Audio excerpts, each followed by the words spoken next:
একটা জিনিস দেখাবো শুধু, মানে আমি ওনারে মহব্বত করি, তা আমি ওনার হাত ধরে বললাম, ভাই আপনার আমি হাতে ধরে বললাম আপনি যায়েন না, ওইটা আগুন, আপনি ধ্বংস হয়ে যাবেন। উনি ঝটকা দিয়ে আমার হাত ছাড়াই নিল, এটা সম্ভব? আমি ওনার গায়ে হাত দিলাম, কাঁধে হাত দিলাম, ভাই আল্লাহর দোহাই আপনি যাইয়েন না, ধ্বংস হয়ে যাবেন, ওইটা আগুন। উনি আমার কাঁধের থেকে হাত সরাইয়া ফেলে দিল, এটাও সম্ভব। কিন্তু আমি যখন ভালোবাসার কারণে আমার সিদ্ধান্ত আমি তাকে বাঁচাবই, আমার ভাইকে, তখন আমি তার কোমরে জড়াইয়া ধরলাম, জড়াইয়া কোমরে ধইরা বললাম, না ভাই আমি তোমাকে ওই আগুনে পড়তে দিব না, আমি যাইতে দেব না তোমারে। আল্লাহর কসম, নবীজি বলছে, উম্মত আমি আমার এক এক উম্মতকে কোমরে জড়াইয়া ধইরা জাহান্নামের আগুন থেকে বাঁচাইতে চাই।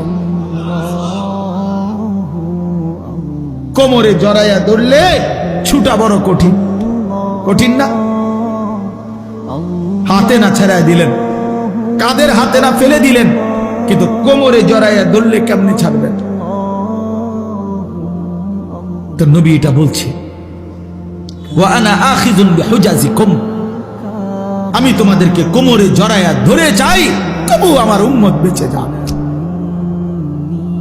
আমার এক এক উম্মত বেঁচে যাক, জাহান্নাম থেকে বাঁচো। আমার দোস্ত, আমার বাপ, আমার ভাই, ফিরতেই হবে, জাহান্নাম থেকে বাঁচতেই হবে।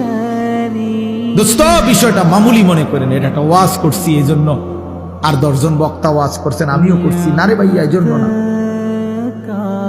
সারাটা দিন রাত এই দৌড়ের উপরে থাকি, দৌড়ের উপরে থাকি, এই জন্য বললাম আমরা এক ফিকির, আমাদের আপনাকে এটা ভাবতে হবে, জাহান্নাম থেকে বাঁচতেই হবে বন্ধু। কোরআনে আল্লাহ বারবার একটা কথা বলছে নবীজিকে, আমাদের নবীকে পর্যন্ত আল্লাহ বলছে, বন্ধু ওমা আদরাকা মা হিয়া, এই বন্ধু জাহান্নামের আগুন কেমন আপনি জানেন?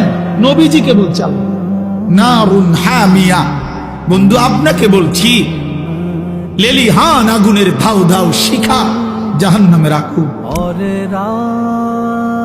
ওমা আদরাকা মাল হুতামা, আল্লাহ বলছে বন্ধু হুতামা নামক জাহান্নামের আগুন কেমন জানেন?